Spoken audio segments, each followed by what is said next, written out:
A powerful assault led by Russian paratrooper and marine infantry slammed into the front line of the areas held by Ukraine's forces in the Russian Federation's Kursk region on Thursday, October 10th, gaining ground and, according to unconfirmed Milblogger reports, putting defending troops to flight.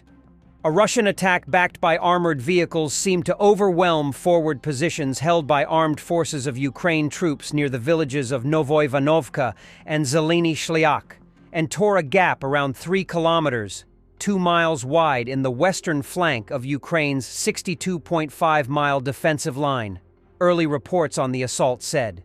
The pro-Ukraine analyst Project Deep State reported Russian tanks and armored personnel carriers passed through forward Ukrainian lines to force rear area units to have to become involved in sometimes chaotic combat. It's an extremely terrible day today in the Novoivanovka district. Ukrainian artillerymen and drones had to go into battle, Deep State said, in one of the first accounts by either side of Thursday's substantial local Russian counteroffensive. Ukraine invaded Russia's Kursk region in August, in response to which Russian President Vladimir Putin ordered that the Ukrainian incursion was to be eliminated by October 1st. Kremlin forces were unable to meet that deadline and have still to push Kyiv's forces out. Deep State and other pro-Kyiv sources on Friday reported that although Ukrainian forces were hard-pressed, they were still managing to effectively resist the attack, and that control of the settlements of Novoivanovka and Zeleny Shliak remained unclear. Both Ukrainian and Russian sources reported chaotic and bloody fighting, with combatants becoming intermixed at times. In the Kursk sector, our troops are in a big mixed salad of forces with corresponding confusion. No matter how bad things sound, the vibe for today is a Ukrainian FPV drone destroying a Russian army tank, Deep State said. In a Friday morning situation, report Russia's Ministry of Defense said that actions were in progress to defeat the enemy group that has wedged itself into the territory of the Kursk region. That official source claimed, without offering evidence, that Russian forces had killed or wounded 200 Ukrainian service personnel over the past 24 hours, captured 5 prisoners of war, and knocked out 3 Ukrainian tanks, an armored combat vehicle, and other equipment. Combat was continuing, the Kremlin official statement said. Some pro-Russian information outlets declared that Ukrainian defenses had collapsed. One Milblogger, Alexei Zhivov, told his 100,000 pro-Russian followers, "It looks like the enemy's front is breaking up in the Kursk region. There are reports of big formations being evacuated. In general, they're running." Other platforms credited 2 veteran Russian fighting units, 15th and 810th Naval Infantry, for leading the assaults. A more obscure and sometimes Kremlin-critical Russian Milblogger Rybar-Z said in a Friday post that advanced Russian troops in Zeleny Shliak had managed a partial breakthrough along the 38K30 secondary road. Control over Zeleny High will allow Russian troops to block enemy supply lines through Route 38K-030, which plays an important role in the logistics of the Ukrainian armed force, the post said. "Our guys are fighting hard."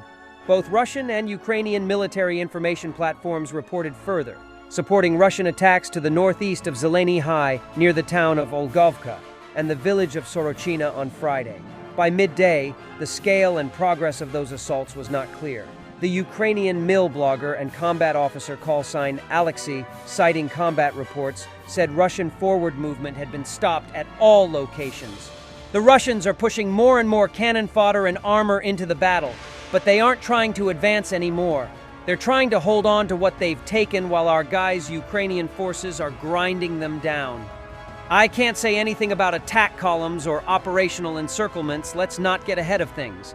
But the situation looks like it's been reversed, and so far the news on Friday looks positive, he said. Azeri military analyst Agil Rustamzadeh said the situation in the Kursk sector was still chaotic, and that it was neither clear that Russian forces had broken through, nor that Ukrainian forces had halted Moscow's attacks. "I think that objective control data will be available soon, and everything will become clear," Rustamzadeh said in a Friday Telegram post. Ukraine's Army General Staff, AGS, in its daily situation report on Friday, made almost no mention of action in the Kursk sector or the violent battles currently in progress there, saying only, The operation of the Defense Forces of Ukraine in the Kursk region continues. Ukrainian Armed Forces Commander Oleksandr Syrsky, in a pre-recorded video published by the state-run news and information platform Spilny on Thursday evening, said that Ukrainian Army intelligence currently estimates the Kremlin has concentrated 50,000 men in the Kursk sector in readiness for a major counter-offensive. The Ukrainian incursion into Russia has reduced pressure on other sectors of the front by forcing Russian armed forces leadership to shift troops back into Russia to take on the Ukrainian incursion, Syrsky said.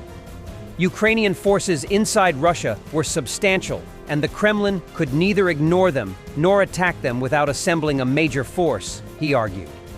By early afternoon on Friday, Deep State, citing reports from the front, offered a somewhat calmer evaluation of the Kursk sector and the situation there. The situation in the Kursk region remains difficult, but under control. It was a difficult and tense night. Ukrainian troops are carrying out local counterattacks, but it has not yet been possible to regain control over everything that was lost.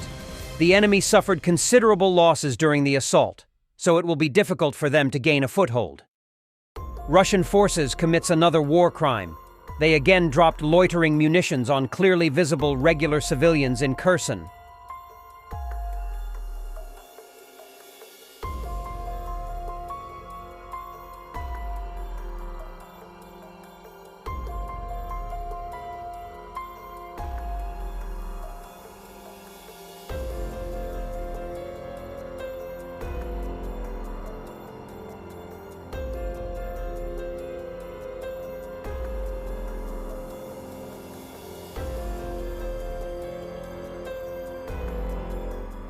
Putin is losing its cannon fodder fast. Russia's Samara region is set to nearly double the one-time payment for soldiers signing contracts with the Ministry of Defense, increasing it from 1.2 million rubles to 2 million rubles, about $20,000. The original sum, announced in July 2024, has now been significantly raised in just 4 months, reflecting a sharp increase in financial incentives for military service. Samara, a relatively remote region with lower living costs compared to Western Russia, has become a focal point for these recruitment efforts. This sharp increase suggests growing challenges for the Russian military in attracting new recruits. Thanks for watching, and don't forget to subscribe. Also, if you want to support Warthog Defense, please become our member and get early access to new videos, exclusive members-only videos, and become administrator in comment section. The membership link is in the description. Rescues every day. We had a guy last week, it's 6 rescues in 6 days. You know, he's doing the job every day.